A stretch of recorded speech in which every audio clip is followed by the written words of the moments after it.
Childhood, growing and developing years of a person, this is meant to be a highly important time to create morals, fundamentals, and skills necessary to be a success. Instead, the trauma CPS creates in these young minds set a path of disaster, and statistics prove it. In nearly 90% of their cases, the trauma is unnecessary. Time is the one thing that can never be given back. CPS takes away moments in life that can't be replaced. The time just keeps going, doesn't mean a thing anymore. They left as children, and it's up to them when they come home if they know who you are. Each second away is time you will never get back and keep getting older. Studies are leading towards incarceration. Now comes the honorable judge in the halls of justice, where the Constitution will hold strong, and your rights to life, liberty, and pursuit of happiness will trample CPS for all they have done to your child. The truth and corruption that's revealed to you is enough to make you sick. This is not America we were sold. Children are being taken from families at the rate of one a minute. It needs to be stopped.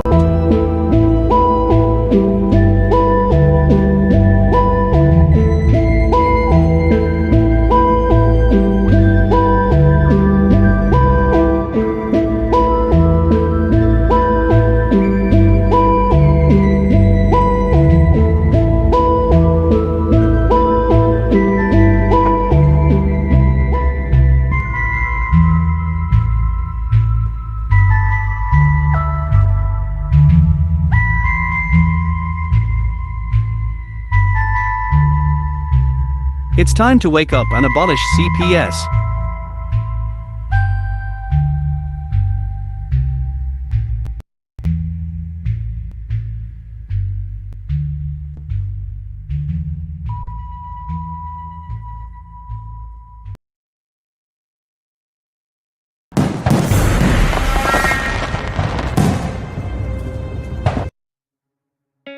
In the United States, CPS makes upwards of $3 billion per day on trafficking and selling our children. The corruption may start with the caseworker, but goes through the judicial system, passing the governor through the Senate and into the White House. The entire system has a hand in the business known as CPS.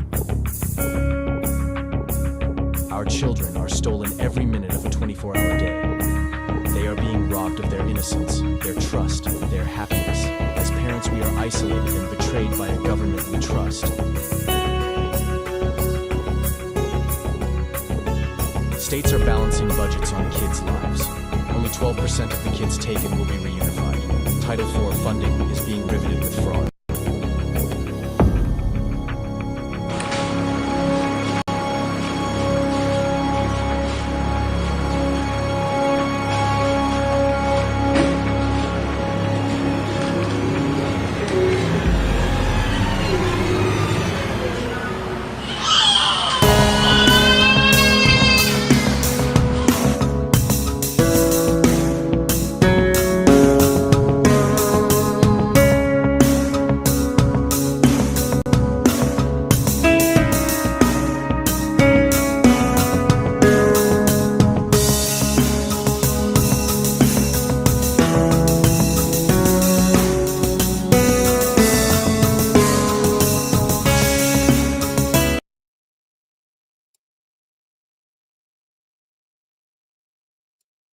What's going on, everybody? Welcome to this Friday night edition of CPS Victims Hunting Justice. I am your host, CPS Punisher. It is Friday night, and we have an interesting show for you tonight. We have the guests coming in shortly here. I just want to let everybody know that please remember these things that we have told you about CPS coming to your homes this weekend, as we don't see you guys for a couple of days. It is very important that you remember these things. It's very important that you remember that you don't have to let them into your house without a warrant. It's very important to remember to call a lawyer immediately when CPS comes knocking. It's very important to remember that when the police come there, that they're there only to act as an overseer, if you will, to make sure that crimes are not being committed on either side. They are not there to enforce anything. You need to remember your rights, because when it comes to it, guys, there's not going to be anybody there to help you but you. So you need to stay calm, stay together, and remember these things that we teach you. It is so important. And if I would have known what I know now, when this happened to me, my daughter would still be here with us right now. So we spend our time letting you guys know what you can do, these little ins and outs or these stories. That way you guys keep your kids next to you at all times. So please remember this stuff, guys. It's very, very important. As always, we've got the chat right here. You guys, please, right there. Put your comments up, your questions, whatever you got, we will answer them for you. It's a good time to take advantage of these good things. We have Charles with us tonight. We have Melissa with us. We also have some guests joining us. But it's a good time to take advantage of these things. Because it is a scary thing when CPS comes to your door and knocks. Everything just stops. Your life stops. It's a moment that you never hope to witness in your life, and something that you'll always prepare for. And, we can all say that we would do whatever we would if someone came to take our kids, but it seems like most of us don't when it happens. So we're here to tell you guys that it's okay to do that. Make sure that you do it. And, that these things are important. So I'm going to bring out Melissa and Charles now. Melissa and Charles, how you guys doing tonight? It's been another day in Alabama paradise. Ooh, that's right. You're in the South still. Well, you're always in the South, but he's always in the South. He's just in a politer version of the South. What are you saying? That people are rude down there? No, here they're in a hurry to get nowhere quick. Yeah, well, that's what it's like up here in the North. Everybody's in a hurry to get nowhere. Even the courts up here, right? Even the courts up here are in a hurry to get nowhere. Hurry up and take your kids. I'm not sure what the courts up there are doing. It doesn't make a lot of sense.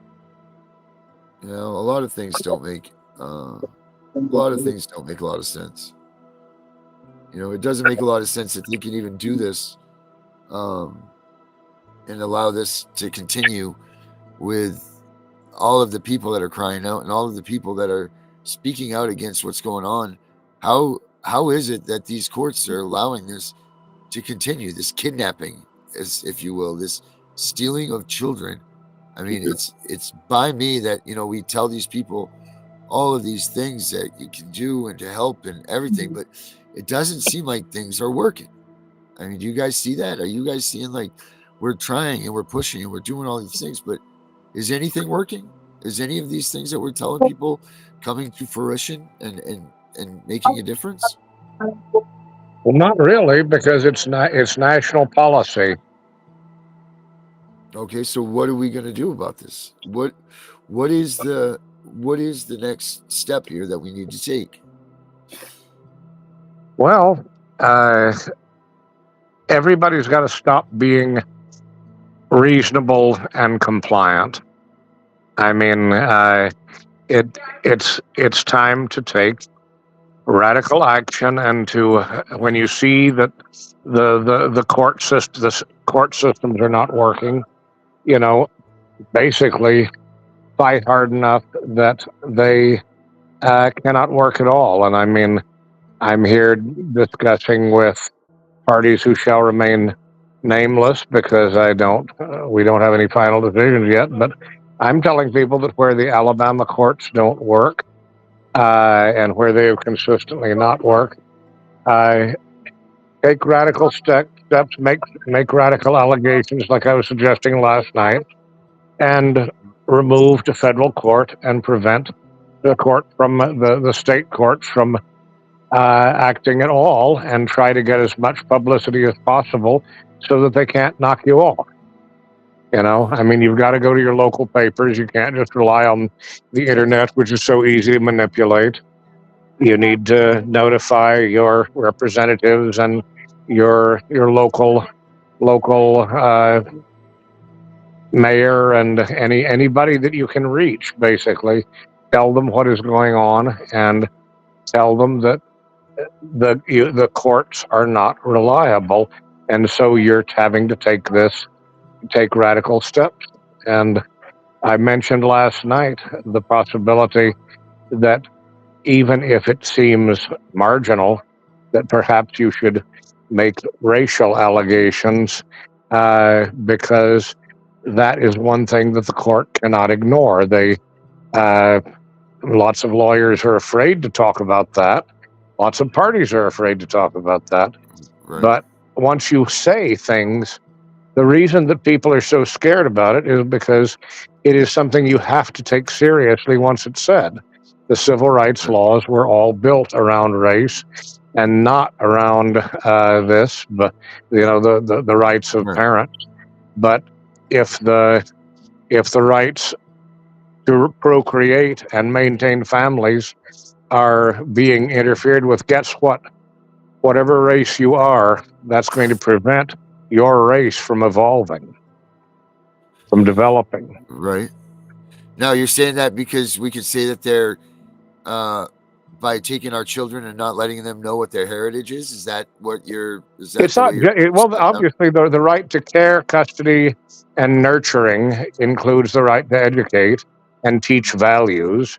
I mean, that's always been a big part of my thing, is that you have to be able to pass on values from from parents to children. And one of the saddest things that we're seeing is the degree to which the interference with family is destroying values.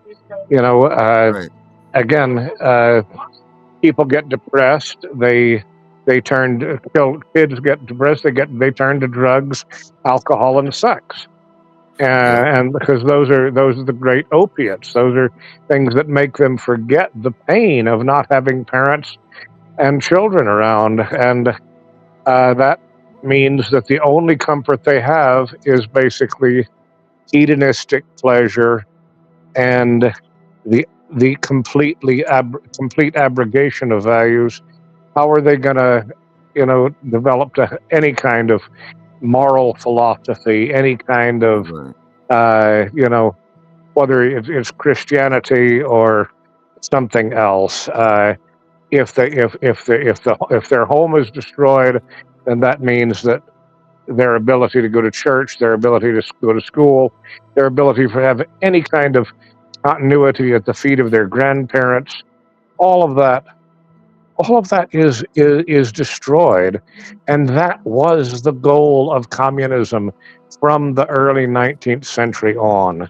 They want to destroy the old world. I mean, the Chinese talk about the Maoist Chinese talked about destroying the five olds, but it goes back to Marx and Engels in 1848. They want all traditional values, especially the family, because the family was the basis for the holding of private property. And all of these things that are being lost. I mean, where families are being destroyed, private property is being broken up. You have what's the even meaning of private property if you don't have a stable family solution? And that's exactly what they're doing. That's all they're doing is once they take your kids, they've taken number one, they've taken your pride, they've taken your heart, they've taken your soul, they've taken everything. You now don't have a job, because you've been put through this ringer with all of these people, with what CPS has asked you to do, or if you're just too damn depressed to even get up and go to work. Like, how do you work a 40-hour week? How do you go to work when all you do is wonder about your child? Where is your child? What's going on with them? How are they being affected? How are they being treated? Because you don't stop being a parent ever, whether they've terminated your parental rights, whether you're in the battle with them. You don't do that. And then what happens? Then, like you said, people are turning to alcohol, they turn to drugs, they turn to this, then they lose their homes. Now they're homeless. I bet you if you took in a case that I'm conscious of in Alabama, a daughter who was the victim of CPS for much of her life. She is now a mother herself. She's a teenage mother, and she basically has hardly any maternal instincts, because basically she's been taught that family is bad. And so why would she put a lot of effort or why would she invest a lot of her emotions, a lot of her development, her energy into being a good mother, when basically she had a good mother and all her mother was done? All she saw was that her mother was used as a pawn and victimized. Again, I'm not mentioning any names here, but you might actually know who I'm talking about. But and the fact of the matter is the fear that they instill of, a lot of these people that are becoming new moms for the first time don't even want to be moms because they're so afraid that their child's going to be taken. I mean, why would you want to be something and prepare yourself for something if you're afraid it's just going to be taken away from you? Yeah, because it's a terrible thing to lose money and property, but when you lose relationships and love that you built all your hopes in life, and then what do you have left? Correct. And I mean, a couple of weeks ago, you were asking the question about, the emotional pain that these processes cause, and up to a point, I was just thinking, how naive, because it's the emotional pain is what they want you to feel, because they know that the only way they can break the family permanently is by destroying the the bond between parents and children. Only by breaking those bonds and by making people dread the investment in forming new bonds can they permanently destroy the family and make everyone basically a slave to the state, the corporate state. And we're watching it right here firsthand happening. Oh, I mean, everywhere. I mean, all that matters is the individual and the corporate state. And the families are expendable. The families are destructive. Families are counter to the power of the state and the wealth of corporations. Basically, hedonistic people who consume and do not think and do not feel. That is the wealth of the corporate world and the power of the socialist government. Once you start feeling, once you start caring, once you start loving your family and your neighbor, you're going to put them first. You're not going to put the state first. You're not going to put your corporations first. If you have a family bond, you're going to put your family first. And that is the big picture here. That is the big picture. They're doing, it started with them with the fathers. They took the fathers away so that they were fatherless families. And then now they go after the single moms because they know that the single moms, time shows that to be a family needs all these working parts. You can't just be, and I'm not saying this, that people can't be single moms and be great single moms and single dads. However, it's a tough fight for them to have this way. But CPS draws that wedge in between there. Once they get the father's way, then they have the single mothers with the children. They got you look at the history of houses. You look at the history of houses in the United States, and throughout the 19th century, the goal was to build bigger and bigger houses so that you could have large families, you could have multiple generations living together. Grandparents, their children, their grandchildren, maybe their great-grandchildren, all in the same house. And now we see in the historical parts of cities like New Orleans and Mobile, all these big houses from the 19th century are being broken up into 3 or 4 condominium units, because it's all individuals and maybe a couple and one child. But basically, the concept of the large extended family living together is the enemy of the state. Right. And we're seeing tiny homes take over. Yeah. You know, let's make this as small as possible because these houses aren't even big enough for two. Let's just make one. Each person isolate themselves, put themselves away. That way, that's it. You know, they're just boxing us out, and people need to realize that this is what this is. You know, and if they don't, then we're even more demised than we are already. The goal is alienation of everyone from everyone else, alienation and atomization, breaking down to the soul unit of the individual. And this is just, if people are brought up basically to be antisocial and fearful of each other, all these allegations of abuse are designed to make people fear and resent each other, be suspicious of everything that they do, and to basically believe that other people are your enemies. I mean, the COVID thing was a perfect example of this, that you had to the social distancing protocol of COVID pushed people farther and farther apart. You had to be afraid of your neighbors. You had to be afraid of everyone that you went to, shopped at the same stores that you went to, instead of comparing notes and talking to people. They didn't want people to meet in public. It all fits together. They want people to be fearful of each other in every possible way. Mm-hmm. And this is the end of society. It's the end of society. The cornerstone, the building foundation of society is the family, the parent-child relationship. And we have destroyed it. It is the most amazing thing. Families are basically the enemy of the state. And so when you ask why are judges putting up with it, it's because judges are instructed to foster this atomization and this alienization of people. They are instructed to foster the notion of every man for himself, every woman for herself, every child should be suspicious of his or her parents. It's how you build a society of dependence, where everyone is dependent on the government. Mm-hmm. That's how they control. And see, the problem is this, Charles. The problem isn't not knowing it, because we're educating people that this is going on.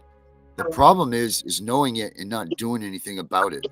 That's the problem. And shame on anybody who is supporting this stuff, who is, not speaking out against the Child Protective Services and what they're doing to families.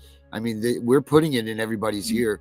We are all saying it. They're screaming loud. There's millions of us that are doing these things, and nobody is listening. So shame on them, because this knowing and not doing anything about it is just as bad as being the person at the driver's seat and causing it. So this is where it goes back to senators, our Congress people, all of these people. I mean, you're absolutely right. This is the end of times coming. If we don't do something about this now, then it's done. It's over. I'm going to bring out Ashley. I mean, we all know who Ashley is. She's, her family is corrupt. Her family has destroyed her. And she knows too well what we're talking about here. She's been put through the ringer with this stuff. Hey, Ashley, how are you doing tonight? Obviously not well. And I know that listening to what Charles just had to say probably didn't help anything. But I mean, you know this all too well. It's the truth, though. I have just hearing that is so true, because they DCFS or CPS, whatever you want to refer to them, in the state of Louisiana, those of you who do not know my story, I'm going to just give a very brief rundown. But my uncle, a Third Circuit Court of Appeal judge, I reported him for raping me at the age of 5 and sexually assaulting me until I was nearly 10. His name is Judge Guy E. Bradbury. And his brother, Johnny Bradbury, is the former executive assistant over Coastal Waters Restoration to former Governor John Bel Edwards. At the time Edwards was in office, and our current governor, Landry is also involved in the case, but they're very good friends with Edwards and his family. And the corruption is broken a law in my life. I've never done a drug in my life. I didn't touch alcohol until I was 32. I mean, like, I'm a registered nurse. Unfortunately, I was diagnosed with multiple sclerosis and cancer and bilateral temporal lobe epilepsy and another rare condition that causes spontaneous aneurysms, all within like a 2-year period. I have 6 children and I have 3 special needs children. And I was fighting for my daughter, my special needs daughter, who has 40 medical diagnoses. She has Down syndrome, autism, she has hearing loss, she has a very rare condition called CVID, common variable immunodeficiency, where she does not produce antibodies to be able to fight off bacteria or viruses. She's worse than a cancer patient. And so she has to have life-sustaining infusions monthly. And she, especially during COVID, but she was diagnosed actually at the beginning of 2020, right before COVID hit, and had the Metaport put in her chest wall, became homebound, unbeknownst to myself, something that should not have been related. The stuff with my uncle should not have been related to what was happening, but I didn't know how well connected he was to the 21st Judicial District Court, and the parish I lived in. And so his sister-in-law works at the court system, and in the court. She works for one of the judges in the court where all this was happening. And so my daughter made World News Daily. She made Inquisitor. She made international news in 2020. Everyone was watching our case for precedent. I lost my First Amendment right for 3.5 years. The school district sued me for my First Amendment right through a corrupt judge by the name of Judge Elizabeth Wolf. And instead of her receiving any type of disciplinary action, she was elected to the First Circuit Court of Appeal. And so our taxpayers paid $100,000. Someone leaked, it was supposed to be a non-disclosure, but someone leaked it to the press. My uncle, of course, offered me $20,000 in a non-disclosure that I told him to shove where the sun doesn't shine. Because when I reported him, I did it for, I wanted justice. Unfortunately, what came from that was the kidnapping of my children. My daughter, who's exponentially disabled, was burned and bruised and strangled. Had untreated head lice, had multiple skin infections, was 4.5 hours away. I was unlawfully arrested for an annoying phone call that I never made. From an unlawful Terry stop, never read me my Miranda rights. never couldn't even call me by my name, called me by my maiden name, didn't check my ID. I could have been a twin sister for all he knew. And so put me in prison on an annoying phone call charge. Now we're homeless.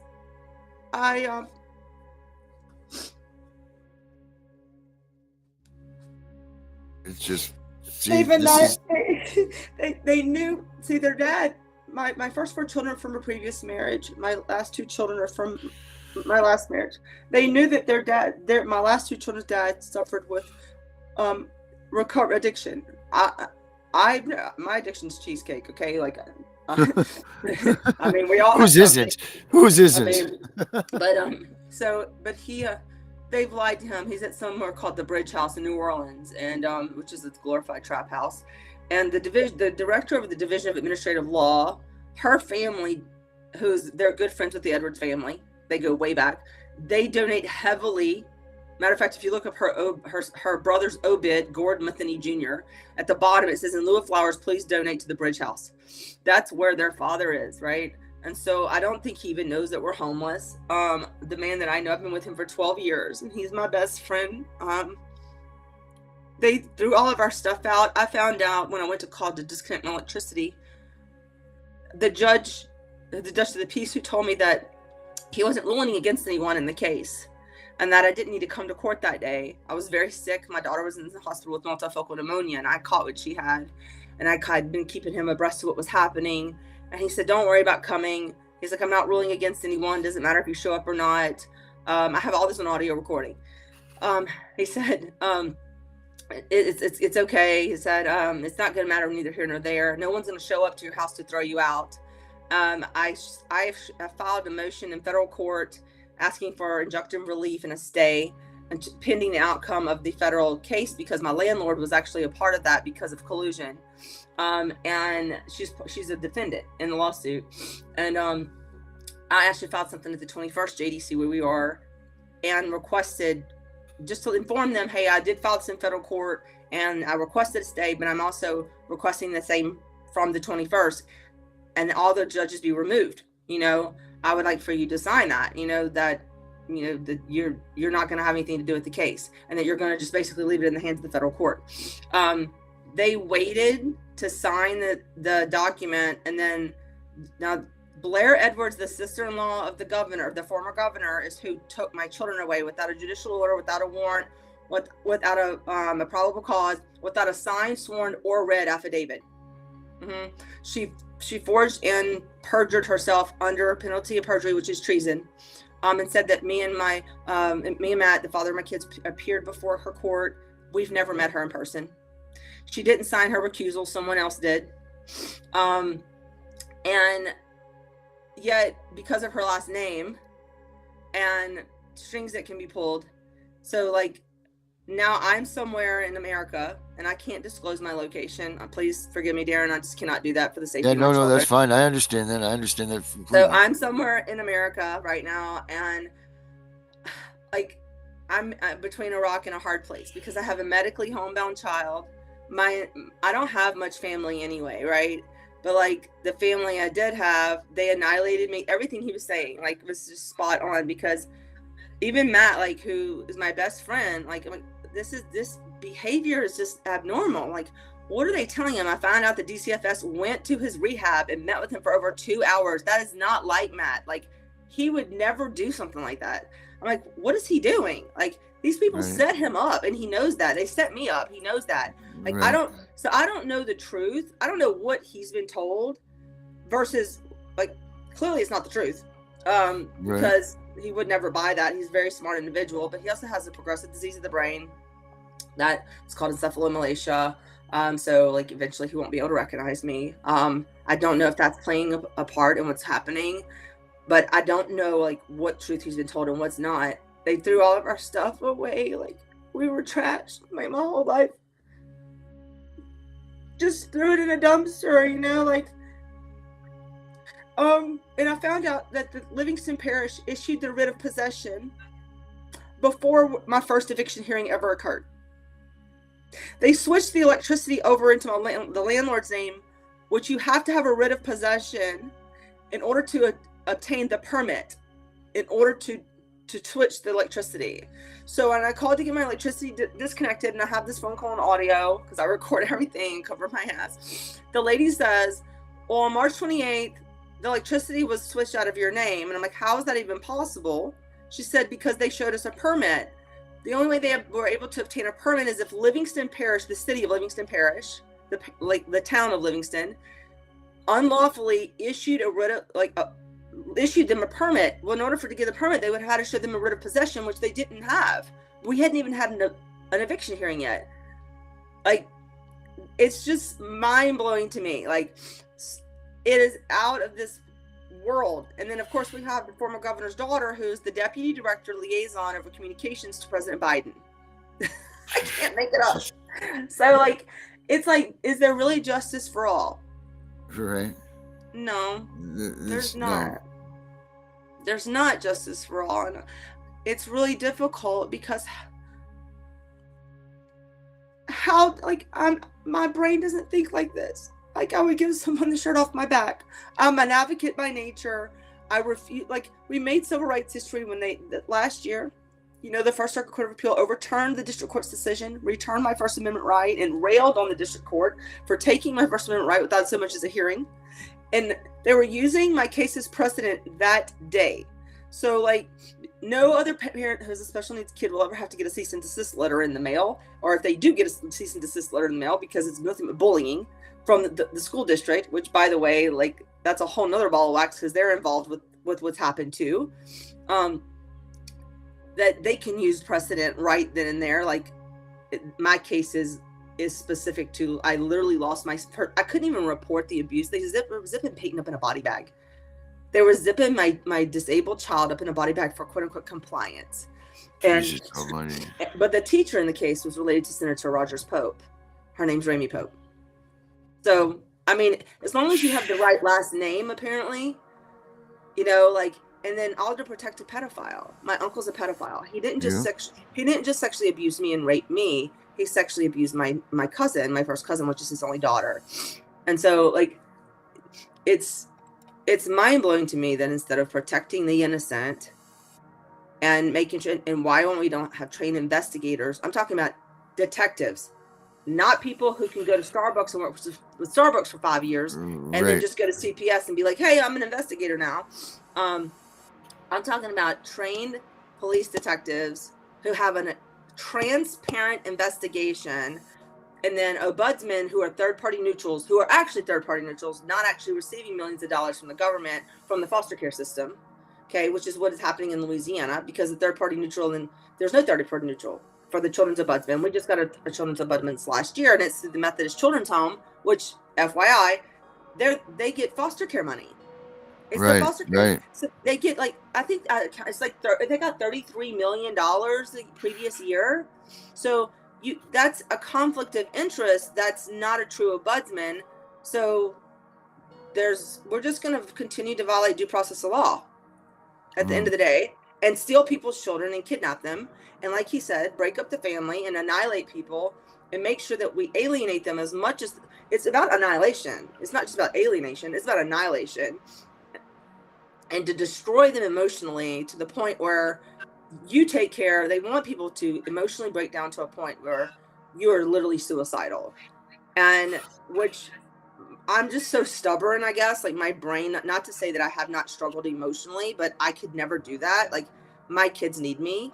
And so, but the sadness and the hopelessness does come, but I'm just like dig my feet in and just refuse to quit. And like, I'll be damned if these people are going to win. I'll be damned if these people are not going to be behind bars for the stuff that they've done to my children and my family. These people are elected officials, but because they wear a black robe and bang a gavel, well, or they're politicians because they were in an elected position. Well, guess what? That's their free card. They can just pull out their wallet like a driver's license to break the law. Yep. It's ridiculous. Oh. It's just absolutely terrible. And they're getting away with this over and over and over and over and over. But no one's doing anything. Look, well, what? No one's doing anything about it. My God. What is it? So, Ashley, you're firsthand in this. What is it that can be done? I mean, you can file a federal lawsuit. You know, like bring it to light, right? It's about bringing it to light and not keeping it in the dark, because those of you who are afraid and don't want to say anything because you don't want to rock the boat, that's what they want. So you have two choices. You can either empower the enemy or you can empower the Lord. So the choice is yours. Like, you empower light or you empower darkness. There's no in between. Right. And so if you keep it to yourself and you don't say anything, all you're doing is doing them a favor. Okay? Right. The bottom line is, I did get my children back because I refused to conform. I refused to take, when I tell you I blew up emails, I did background check. I got online and I was like, I want to know who runs the FBI. I ran background checks on the top FBI agents, the head person in charge of the FBI. I got personal email addresses, and I emailed the dog out of Congress, the Senate. I mean, when I tell the whistleblower act, the ethics, the Federal Ethics Committee, I mean, the Supreme Court, I blew up so much, and even in my state, all my state officials, state representatives, state senators, and I didn't stop. I probably sent over, and I really am not exaggerating, actually I'm probably giving you less than I sent a minimum of 50 emails a day. So that's a minimum, and a minimum of 200 people a day. So because I couldn't sleep until I had my children back, knowing my daughter was being abused, she was being burned and possibly sexually abused and bruised. She has a permanent damage to her right arm. And that email showing that they knew that they put this woman, they put her in the home of a felon. Miss Kellett found out about the arrest of Denise Hawkins. And then knowing that the screening council, her mom is their longtime neighbor of Denise Hawkins, right? I have a better chance of winning the lottery Okay, that's 4.5 hours away from my home. Like, give me. And so, like, every attorney that I've reported for everything that's happened, we're not going to investigate. Shocker that you're not going to investigate. Well, how about you answer me? Because I'm like, something's not right. Like, they committed felony acts that are disbarable offenses, lied to the court, like just blatant lies. Like, because Peyton Kellett lost her quote unquote therapeutic foster home on January 30th, except Peyton wasn't moved from that home until the end of February. And so, and they blamed it on, but then they blamed it on me because it was my social media post, right? Except that was a lie. So, and blatantly lied to the court, submitted it to the court. Right. This is multiple lies. Like, the parents need to remain sober. I've never done a drug in my life. I had a drug. I did on my own accord, had a drug evaluation done from their place, and the guy was like, not only do you not have any history of drug abuse, you have no propensity for drug abuse. Like, you have the best score we've ever had. Like, but never reported that, like, to the court, right? Of course not. Of course. Like, no, like, you know, it says why I lost my children, because I pulled my older son's hair. But of course, they failed to put on there he was spanking his disabled sister with a belt because she got into something in his room. So, like, that does not meet the definition of abuse and neglect. What's so important, if I can share anything else, is that if you are in a CPS or DCFS case, you want to use their policies against them. You want to look up their policy and their procedure and everything that they should have done and they did not do. And in addition to the federal law and the state laws, you want to see where in the policy they failed and record everything, every conversation, record it. Like, I don't care, carry an extra phone with you, carry an iPad with you, whatever. Even if you have to get one of those old Radio Shack, whatever, record. That's what because I have the head over the public defender's board saying, if you don't stop trying to expose public corruption, you have a 0% chance of getting your kids back. So do you want to be right, or do you want your children back? Oh, because boy, I know that saying. So I was like, oh, is that the game you want to play? So I turned around. I'm not very easily intimidated. If I'm intimidated, you probably should run in the other direction. So I turned around and I played it on Facebook. And within 10 days, I had my kids back. So, I mean, of course, they turned around and kidnapped my disabled son, who's an adult, shortly thereafter. Yep. So it's just been one hit after another. And the fact that anyone cannot look at my case, and that I did speak to a federal attorney this week, and I'm very optimistic and very encouraged because she could not believe the evidence I have. She's like, you are every attorney's dream client because of the evidence that you have. Right. Because if you're in this, you need to write a timeline and you need to document everything methodically. Even if you don't have the audio recordings up to this point, everything holds up in court. Right. Everything. Okay, so dates, times, names, whomever you spoke to, whatever you remember, get a notebook out and start writing it down, and record your visits with your kids, phone calls, record them, conversations, record them. You're trying to create a paper trail. So even if like, they're not, like, I knew that when I filed my grievance with the Children's Ombudsman, they would not respond. They didn't, but you know what? I still filed it because I have a responsibility. You have it on record, right? That's right. So now, guess what? The state of Louisiana has to answer for, well, Ms. Kellett filed a grievance with your office, but no one responded to her. She also filed multiple civil rights complaints, which is why I wrote my own case because I was blackballed from getting an attorney. I have a case pending at the United States Court of Appeals for the Federal Circuit. I wrote my own case, okay? So it has not been easy. It has been hard, but I have had to read the dog out of civil law, and it is very, very, it is not black and white. Let's put it that way. Right. It's not, words. It's just a lot of deadlines, and it's a lot of, like, you need to make sure that everything's done a certain way, and they get you on technicalities and things like that. I'm very, very thorough, but, like, it doesn't matter even in being they will try to get out of something. If you don't know your law, and they sent me a letter trying to deactivate my case. Oh, whoop, hold up, stop it. And then they gave me the code that they cited, and I'm like, so I went right to that code, pulled it up. It wasn't even relative to what they were deactivating my case for. So I had to do the legwork for that. And so if you don't feel comfortable with that, I do encourage you to find a federal lawyer, because it's federal civil rights that is being broken and being violated, right? And it's a violation of your federal civil, what's your 14th Amendment right to be a parent without government involvement. And so, but it's not just your right, it's your children's right.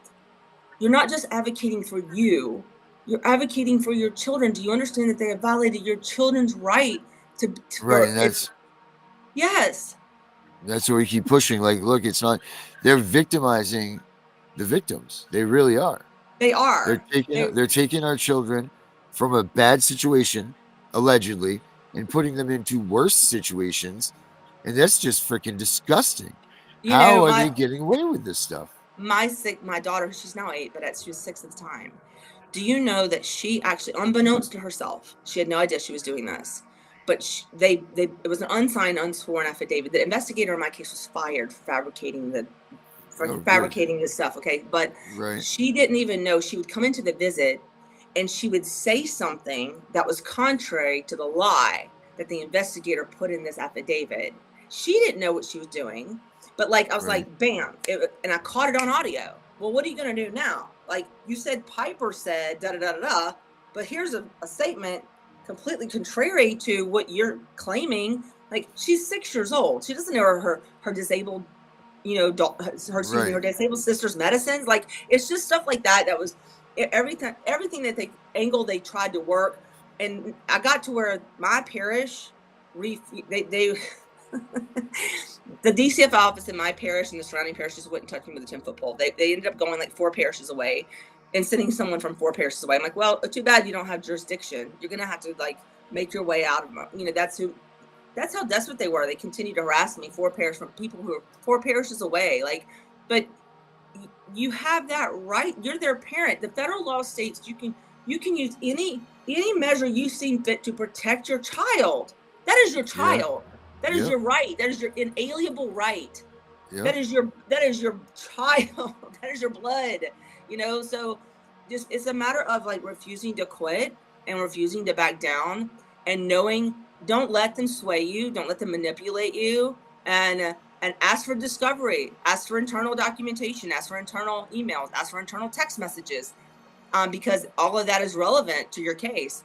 What have they been saying about you behind your back? You should see the stuff they said about me behind my back. That was, I was shocked that the judge let that go into the record, but it was so bad about the things they were saying that he could not let it go into the record because of how awful it was, about the stuff they were communicating between one another. So you want all of that, because like there was text messages about how they could use the medicine, but then they didn't really know if it was true or not. That would be really awful. So like it was, that's an admission right there that what they put in the affidavit was a lie, saying that parents said to double Peyton's medicine, as if I would say that. That's so dumb. Right. Like, but then I have a text message, an internal text message, because we requested the discovery of all of their internal text messages between the two, all of them, and they're bam right there, evidence that shows like their conversation. They're so dumb because when you lie like that, you don't know the person next to you's lies. You're telling the truth. Right. Yeah. Your story doesn't change because that's your kids and that's your truth. But A, B, C, D, E, F, and G, they don't know whose lie is going to protect this lie and that lie and the lies. The tangle web we weave. And so what happens is you're going to start catching lie after lie after lie. And before you know it, you're in a situation where you're like, hey, like, here's them lying about me. And like, they said this on the affidavit, but right here, they're talking about how they could use the medicine, but that would be really awful, so like all of a sudden that statement got that just all of a sudden just dwindled away. So it's just things like that. You just have to kind of peel it apart and see like exactly what your laws state, but the federal law is the federal law. You need to look at that too. So yeah, for sure. Absolutely, we do. And all of these things are accessible online. I know that they are. You can go to a good resource for a lot of these things, or I believe it's called the Children's Information Gateway. That is a really good resource, Darren. And make a report to make your report online, Office for Civil Rights Complaint. Right. Note it. Okay. Yes, like that you. Every Department of Children and Family Services, or CPS, has a civil rights section within your state that works for your department. Tell them you want to file a civil rights complaint with the Department of Children and Family Services or Human Health, whatever is verbiage in your state. There's a civil rights section. Tell them you want to invoke your civil right and you want to file a complaint, a grievance, a formal grievance against what's happened. And formal grievance, okay. Yes, you want to file a formal grievance and continue to file formal grievances every time you find something. Every time there was a mark on Peyton, they didn't let her go. My other kids got to come once a week. They made her do a Zoom call. We saw her like a 1/16th of a time. We had to wait a month to see my disabled daughter, and then they made her look on a Zoom. My baby doesn't understand Zoom. She has Down syndrome, autism. She's hearing impaired, and then so she doesn't understand it. And they made her watch her siblings be loved on and touched while she was in some cold office somewhere. Yeah. And she was being abused, and she was begging to come home. I come home now. I come home right now. Please come get me right now. And I cannot tell you the irreparable harm and the trauma that I will probably need therapy for the rest of my life from this situation, and my children as well. So people want to say like, oh, well, I just don't know like that there's been any harm. Are you kidding me right now? Failure to state a claim, that is such a crock of shit. Excuse my French, but if I've ever heard it in my life, because how can you failure to state a claim? Like, first of all, you can't dismiss for failure to state a claim any longer. There's precedent for that. But the fact that you would rip someone's child away from them, that should be claim enough as it is, don't you think? I mean, anyway, we're without a home now, so like it's just. So, I don't know if you've seen this one, Ashley, but Brenda says, young lady, if I have to go to Florida this coming week, you can come stay with your girl. House sit my home in Uris, Louisiana. I'm in a different state, but maybe I could put you in touch with. Maybe you guys could be in touch. That would be great. You know. Yes. I mean, that we can only do. I do know where Eunice is, though. I'm very familiar where Eunice is, and I am humbled by that offer. Thank you so much. I have two little girls. I have my disabled daughter, and then I have she's 10, and then I have my 8-year-old daughter. So it's just the three of us. So you're doing a damn fine job keeping them on, keeping them with you, like because I know the pressure and the work that they're doing against you and trying to take those children from you, and it's disgusting. And I just can't believe that there's not more people standing up and helping you. I just can't. It's just besides me. It's not more. I've asked for help. Like, I've helped so many people, like in my life and in my career, and just like in my life in general. Like, and just asking for like, and then I really was convicted by this because I didn't want to ask for money and I didn't want to ask for help, and God convicted me. It was like, that's pride, like you shouldn't feel like that. And it's because I didn't want to be a burden to anyone, and I don't want anyone to, my case is so extraordinary. But to know that my perpetrator gets to go free and continue to torture us.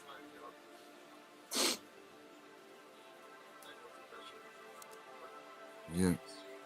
And I'm without a family, and I'm without, because two of my disabled sons are still gone, and I'm without a home, and I'm in a position where like Peyton's medically homebound. I can't. I feel stuck. I feel stuck right now. And we have 2 nights in the hotel that we're in right now, and then I don't know what's gonna happen. I'm literally living every day by faith, knowing that God has a bigger plan, and Isaiah 55 says that. So like I'm just trusting that, because that's all I can do right now. So trust in Him. For sure. I mean, we don't understand why we're going through what we're going through, but there's got to be something to say for it, But as long as you're still sticking your neck out there, Ashley, and you're still fighting, that you give hope to a lot of other people, so that's the thing, like you have your purpose, and even though you're getting struck down by all of this badness, the good on the other side is your energy is going towards other people that need that right now. So if I can help anybody, like if anyone wants to contact me, if they need help with anything, I would. And I'm not an attorney. Please understand that I do not profess to be an attorney. I know what I know because of what I've gone through. I was raised in law firms. My grandmother, my mom were paralegals for 30 years, but I'm head of my uncle's judge. But I'm a registered nurse. I know what I know because of reading a lot. I literally have the entire civil code procedure. And if I don't know it, I will reach out for help. But if you need help with any direction on, as far as pointing in the right direction on what to go, even if it's like finding a lawyer or whatever. I mean, I know I wouldn't put my name on it because in Louisiana especially, but I can help, draft anything if you need help with just writing a statement. If you need help, obviously. I'm not an attorney though. I don't profess to be. So this is definitely not legal advice. Right. Hey Charles, you or Melissa have anything that you want to ask Ashley while you're here? Or any questions about her and her case? What's going on? Well, I guess I'd just like to offer, if she wants to contact me, you know how to get in touch with me.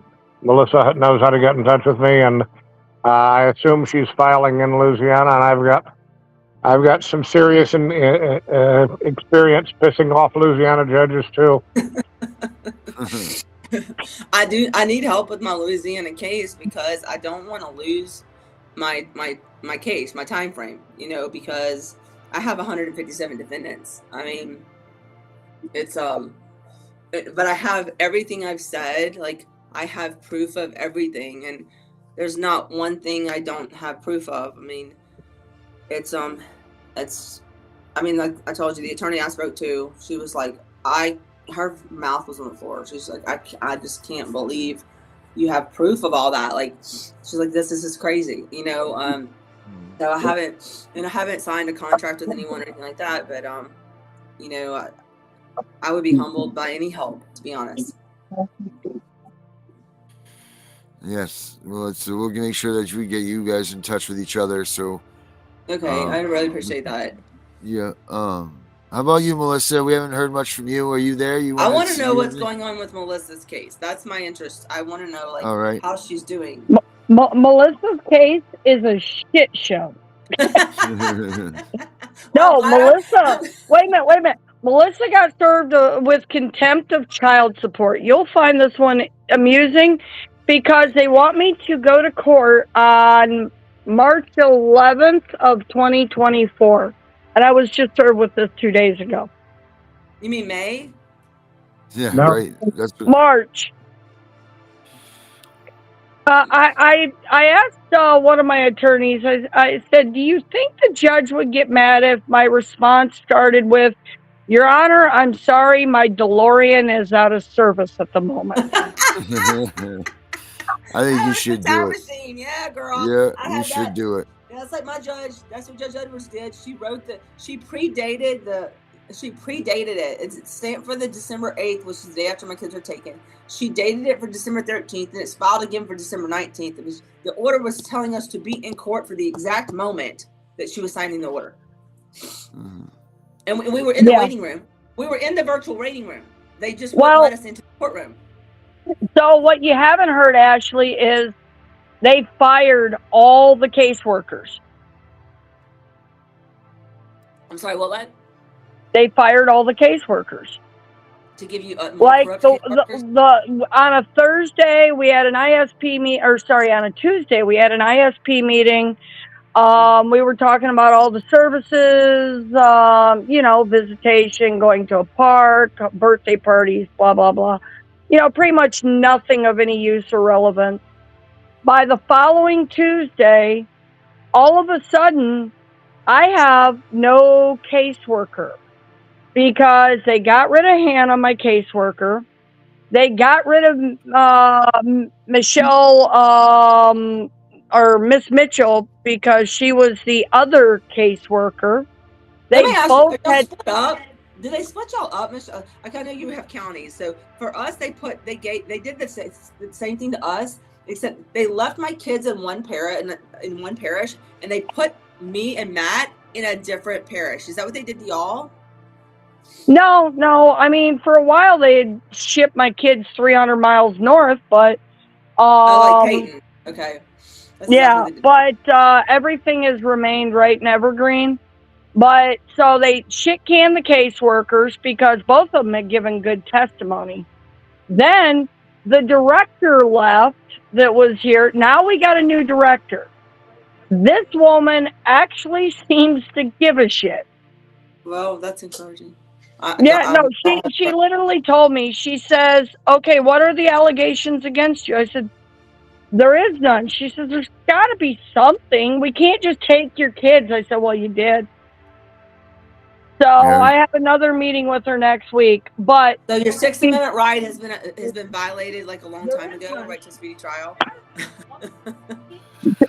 the right to any trial, you mean? But Right, just Speedy, I something would settle be. for any. Something would be good, right? But because this case is taking so long, my daughter ended up getting removed from the foster home due to allegations of molestation. Oh my God. I can't. And that was about 2 months ago. Since being removed, my daughter went from only speaking 1 to 2 words to speaking full sentences, using the bathroom normally, almost completely potty trained, happy kid, outgoing, all kinds of things that was not occurring in the prior foster home. I'm thankful she was removed, Melissa, but the point is that she suffered because she was away from you. But wait, it gets better. It gets better, right? Oh yeah, it gets better, but because their case ended up being non-indication of harm, because at the point they were investigated, there's no kids in their home, therefore they couldn't look for proof of harm. But the doctor, no, that's not how the law works. The prior director did not want to shit can their best foster home, so they gave them a non-indication of harm. They don't get it. But the title, listen, that Title 8, it's Title 4. Correct me if I'm wrong, but it's under what is it? Title 14, Section 8. Title 42, Section 18, or I made that backwards. I'm dyslexic. Under 1983 and 1985, conspiracy against rights, right? Yeah, I've got a complaint sitting in front of me arguing all of that stuff. That's what we're working on in my case right now. But there's criminal. Hold on, baby. There's criminal charges with that, girl. That's my point. Like, you can't just. It's kidnapping, Melissa, by the way. But wait, hold on, Melissa. Tell them what else is happening. Tell Ashley what else they're doing. So y'all might get to meet Peyton. Y'all might get to meet Peyton. Come on.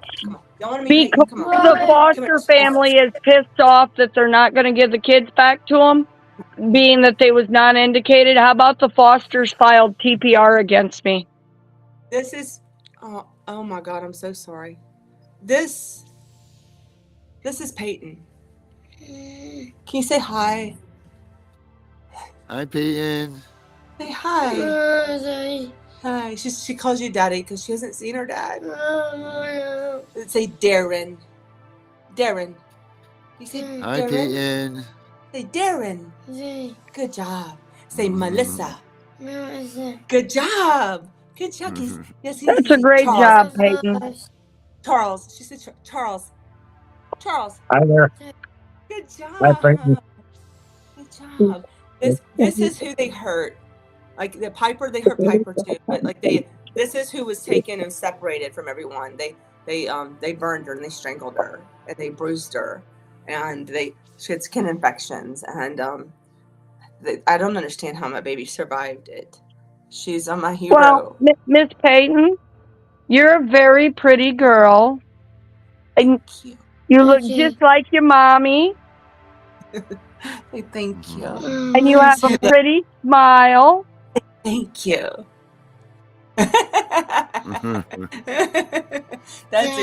Yeah, he does look like daddy. Darren does look like daddy. He does. He really does. Yeah. Oh, look. She looks like her dad. She does. She has my face shape, but she looks like her daddy. He does look like daddy, though, huh? That's Mr. Darren. Say, I just need somebody to help. She wants chicken and fries, is what she's saying. I just Chicken and fries. I want somebody. Well, you gotta have chicken and fries. I know. Mommy can't afford chicken and fries right now, so. I know, baby. You want to go lay down? Are you sleepy tired? Here, take your tablet. Go night night, okay? Okay. I love you. I love her. Okay, love you. Hey, Ashley. Yeah. Text me your cash app. My being. Okay, I will. She said night night. That's we all got to meet Peyton, so she's she kind of busted up the show. So because the Fosters are so pissed off, they have filed for TPR in custody, and then the guardian restraining order, like a TRO. No, like termination of parental rights. How can the foster parents? I've never heard of that either. The state has to do that. They don't have rights to do that. Like they don't. In my state, they do. No, that's federal. That's federal law. These are these new laws. Governor Kay Ivey passed a law in 2021 giving a foster parent more rights to the children than the parents if the child has been in care greater than 1 year. No, but they say that first of all, the federal law still trumps the state law, and the fact that they unlawfully took your children to begin with.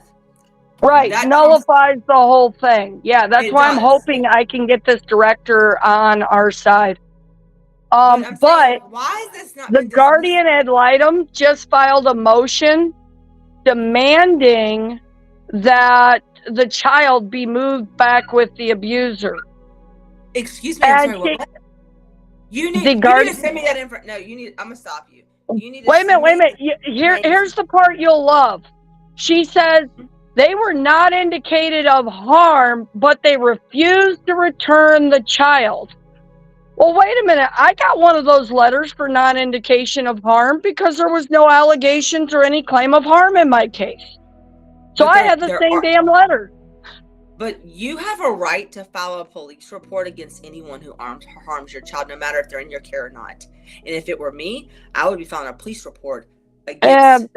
My county won't do nothing about it. Well, if I file a police report, no, you're missing it, Melissa. Listen, you're missing the point. You need to go through the motions and note that they're refusing it, because that is only going to strengthen your federal case. Do you understand? Like, that's what I had to do. The Attorney General's office told me to do it, to call Monroe, right? They told, call and tell them. I know, she thinks you're her daddy. So they told me to call. You can't play that right now. They told me to call and ask for a welfare check on Peyton.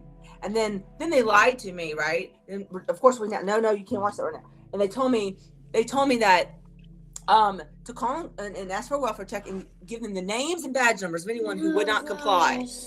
Except, unbeknownst to me, the Attorney General, who's now our governor, of course, at the time was presenting cases in front of my uncle, right? Yeah. And then the Attorney General's office said that they were, quote unquote, advised not to investigate my case. I have that on audio. So, Special Agent McCreary said that they were advised I know you want that. Hold on one second. Not to investigate my case. Give me 1 second, okay? But you have to go through the motions so that even though already know what the outcome's going to be, because when you get to court, you want to be able to say, hey, I did file this. I did contact the police. I did try to report them for abusing my child, and they refused. They did not do their job. They violated the law. Because then you know what they're going to go? They're going to try and tell you. They're going to go, well, Miss Melissa, did you call the police? Did you try to file a report against them? Actually, I'm the one that turned in all of the proof of abuse to the department. Because it wasn't on my kids. There was abuse. It was another boy some years prior. And I turned all in because when the evidence came to me, I approached Hannah, who was the caseworker, and I told her, I said, look, I don't know the Morrisons, I don't know what they don't do. I said, but they have my kid, therefore you need these. Because Well, if there is a risk of harm, I am concerned. but you need to do that anyway, is what I'm trying to tell you. Yeah, no, I'm the one that made the investigation happen. Did you call? Let me ask you this: did you report any of your case to the Office of Inspector General for your state? Because that's who investigates. Yes, actually, I've got the FBI, the DOJ, and a couple other 3-letter named groups that yeah. The OIG is who inspects. That's who investigates DCFS. And well, so hey, wait, Ashley, they found enough claim of discrimination that the Department of Justice had this one FBI guy take a report from us.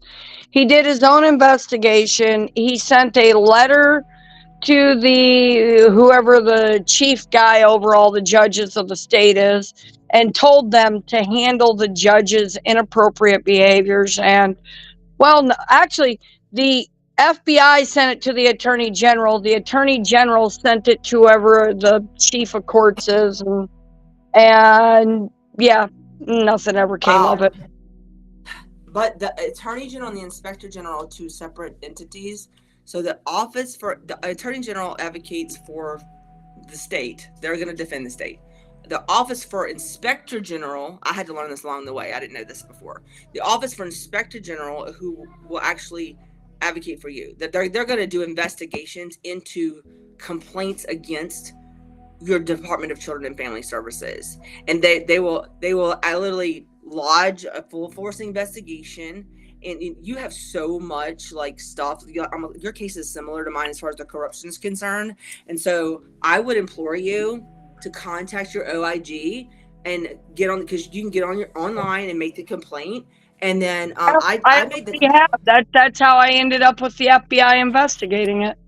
So I'm sorry, my MS is so messed up right now. Is the FBI still involved in your case? Well, they completed their report. They ended up alleging bias. They alleged discrimination, and they alleged something else. And they asked the state attorney general to pursue it criminally. The state attorney general turned it over to higher than a judicial inquiry, but actually to the head of the courts, and they asked them to do something about it. And the Judicial Inquiry Committee don't give a shit. They threw it out like just as quick as it was wrote. I want to see your stuff too, because I'm wondering if you're like, I wonder if like you would know stuff about the crossroads of my, because Lord knows your case is so it's parallel, but then it's different. But I think, and I know we have to go, but I think that it would be beneficial for us to kind of like compare notes, because I think that there's so much I could probably learn from your case. Ashley, tomorrow morning we're doing an advocacy training program. Oh, really? What time? It starts at 10, goes till 5. And it is for people to get certified. I will be sending out a Zoom link so that people can get certified. That way you'll be able to actually help people and not be worried about practicing law without a license. Not that we really worry about that anyways. Well, no, I just like to like say that, and it just in general. I mean, I am a licensed registered nurse, but and I'm about to have my compact licensure, but I still, we're advocates. That's what we do in our job. But I would love to do that with like what you're talking about. So please send that to me. Is it free of charge, Melissa? Like I can't afford. Yes, it's free. Okay. Thank you, Miss Brenda. Like so much for just the encouraging words. I'm looking at all of her comments right now. I just saw them on the side. I'm so technically I can save your life. Brenda is very good people. I can see like all her very nice, encouraging comments, and like I really needed that right now, just because I've never doubted my faith, but like I just feel a little hopeless right now. It's hard, you know. They say God will not give you more than you can handle, but it seems like every day there's a new round of shit, and you know what is the human breaking point?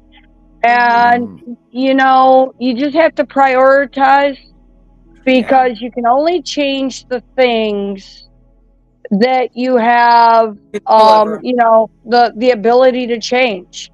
If you can't change it, you got to put it on the back burner till you can change it, and not let it eat at you, because it's outside of your control. And it's one of the hardest things to teach yourself to do.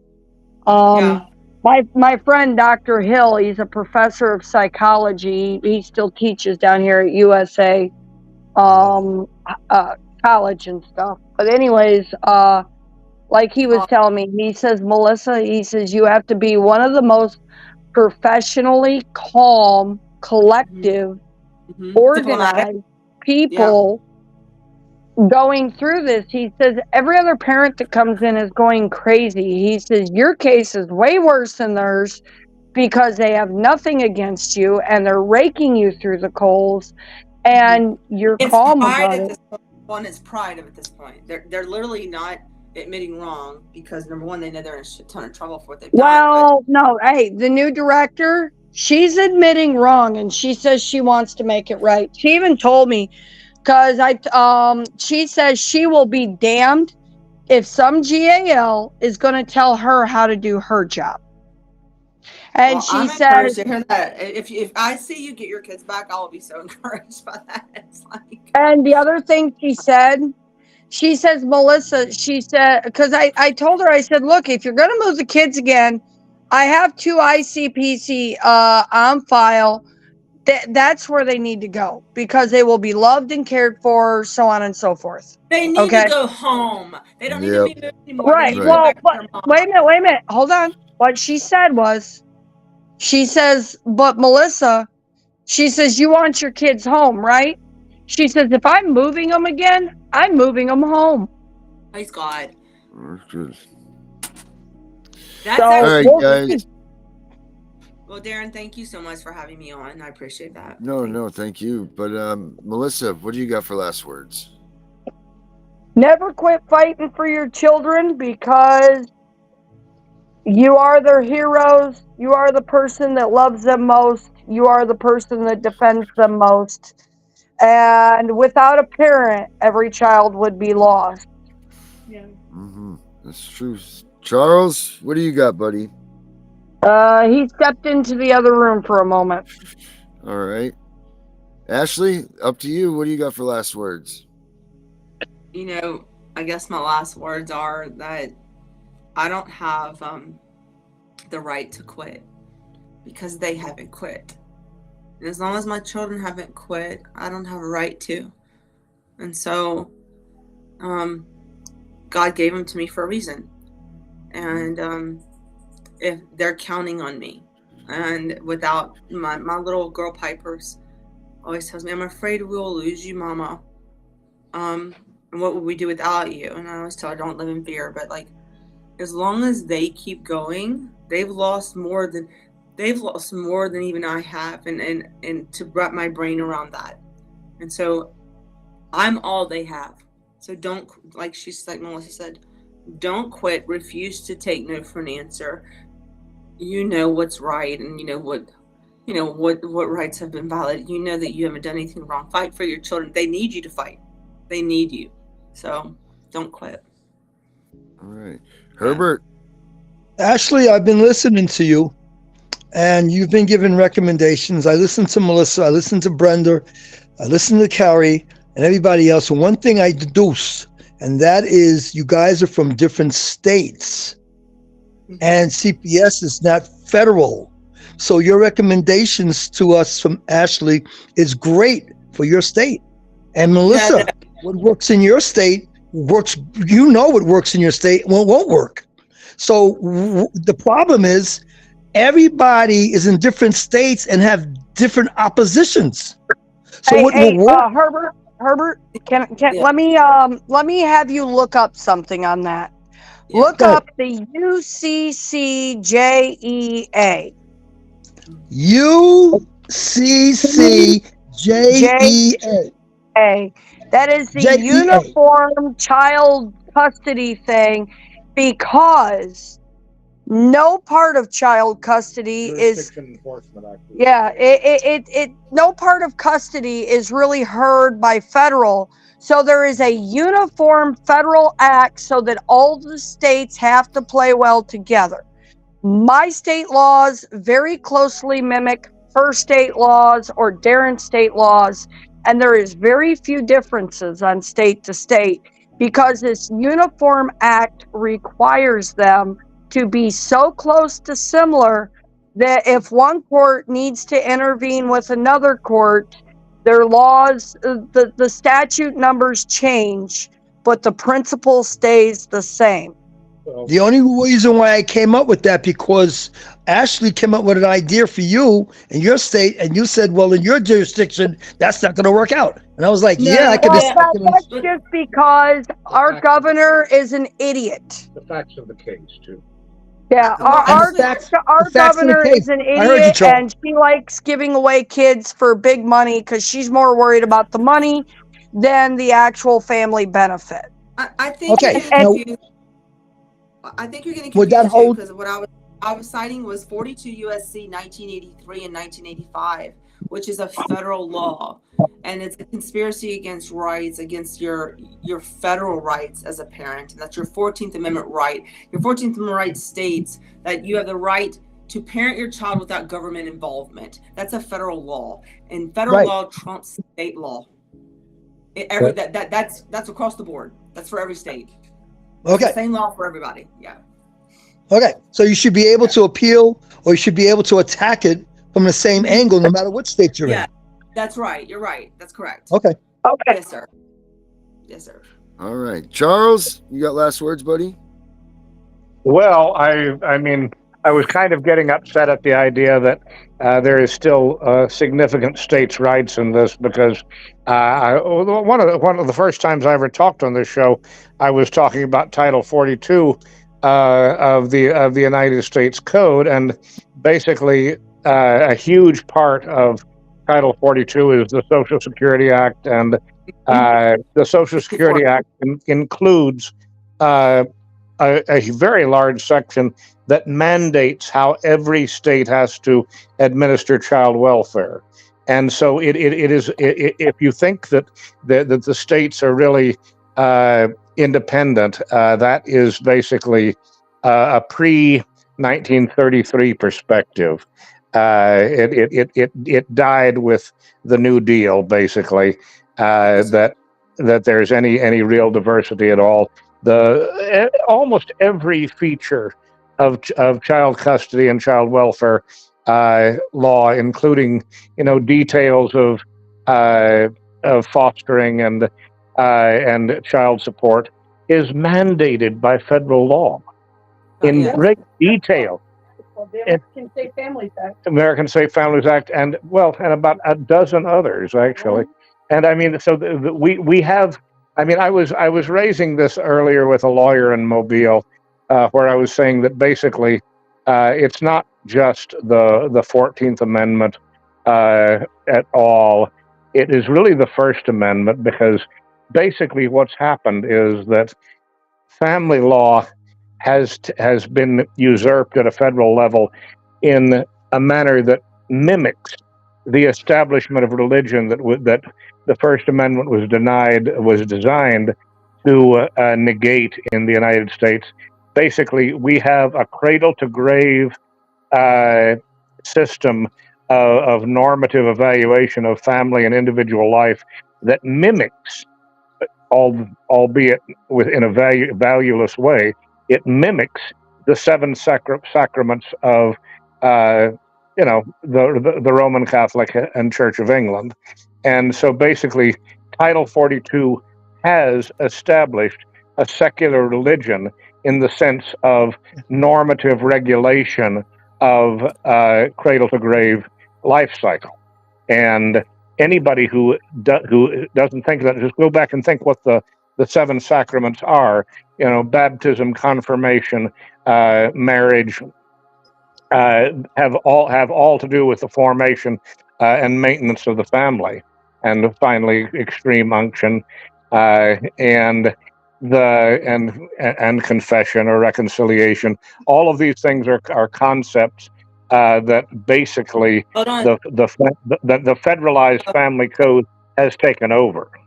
And so I want to enhance everyone's realization that basically when you're talking about the abolition of family rights, you're talking about the establishment of a secular religion and the supplantation of religious sacraments with basically norms of socialist anti-family values in the United States. And I'm afraid that I'd have to say that it's a couple of steps away from the truth to say that the 14th Amendment mandates any family rights.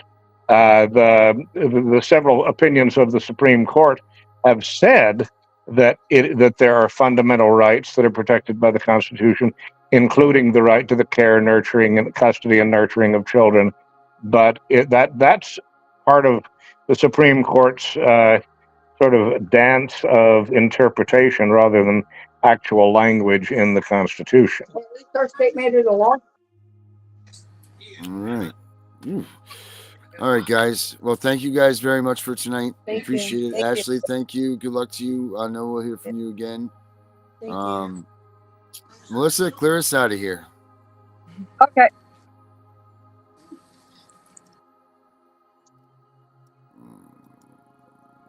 All right.